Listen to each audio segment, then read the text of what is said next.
یہ جو ہمارے سب سے بڑے صحافی ہیں حامد میر صاحب, ان کے اوپر کوئی مقدمہ نہیں ہے. ان کے خلاف 7 درخواستیں حامد میر صاحب کے خلاف دی گئی ہیں بغاوت کی, لیکن کوئی درخواست قابل قبول نہیں ہوئی. پیمرا میں ان کے خلاف کوئی کیس نہیں ہے, لیکن وہ ٹی وی پر آ کر اپنا پروگرام نہیں کر سکتے. میں یہ پوچھنا چاہتا ہوں, حامد میر صاحب کو کس نے پابند کیا ہے کہ وہ ٹی وی پہ آ کے پروگرام نہ؟ پاکستان کے سب سے بڑے صحافی, سب سے مشہور صحافی, پاکستانیوں کی آواز, پاکستان کی آواز, آخر وہ کون سے ادارے ہیں, وہ کون سا خفیہ ہاتھ ہے, غیر مرئی ہاتھ ہے جو کہ نظام کو چلا رہا ہے؟ چینلز جو ہیں اس کے اوپر پابندیاں لگانا اور میڈیا کا گلا گھونٹنا, اس کے حوالے سے پاکستان کی ریکارڈ پہلے سے ہی بہت خراب ہے. انٹرنیشنل رینکنگ جو ہوتی ہے اس میں ہمارے ہاں میڈیا کی صورتحال کوئی تسلی بخش نہیں ہے. ابھی ماضی قریب میں 2 صحافی قتل ہوئے, لاہور میں ایک صحافی قتل ہوا, ایک اور صوبے میں ایک صحافی قتل ہوا.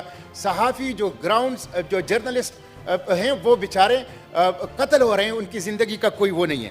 تو میں تو ایک تو میڈیا کے حوالے سے جو بات آئی ہے کہ میڈیا کے اوپر قدغنیں نہیں ہونی چاہیے, میڈیا معاشرے کی آواز ہے, اسی کی وجہ سے جمہوریت ہے, اسی کی وجہ سے فنڈامنٹل رائٹ ہے.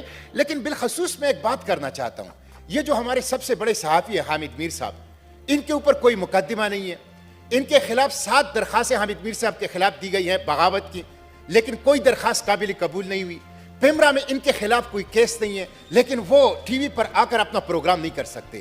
میں یہ پوچھنا چاہتا ہوں, حامد میر صاحب کو کس نے پابند کیا ہے کہ وہ ٹی وی پہ آ کے پروگرام نہ؟ پاکستان کے سب سے بڑے صحافی, سب سے مشہور صحافی, پاکستانیوں کی آواز, پاکستان کی آواز, آخر وہ کون سے ادارے ہیں, وہ کون سا خفیہ ہاتھ ہے, غیر مرئی ہاتھ ہے جو کہ نظام کو چلا رہا ہے؟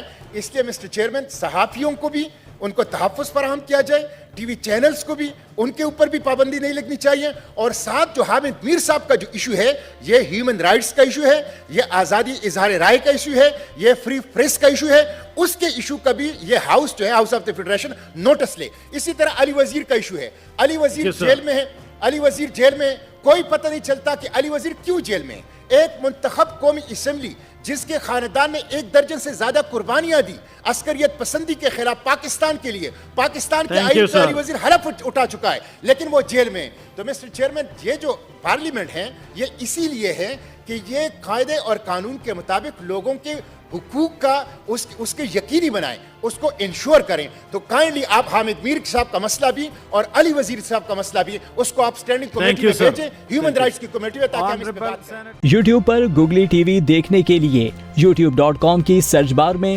گوگلی ٹی وی ٹائپ کریں. گوگلی ٹی وی کے پیج پر سرخ رنگ کے سبسکرپشن والے بٹن پر کلک کرنا نہ بھولیے. یوٹیوب پر اپلوڈ ہونے والی ویڈیو سے باخبر رہنے کے لیے بیل آئیکن پر کلک کیجیے. آپ کو ہر نئی آنے والی ویڈیو کے بارے میں نوٹیفیکیشن موصول ہو جائے گا.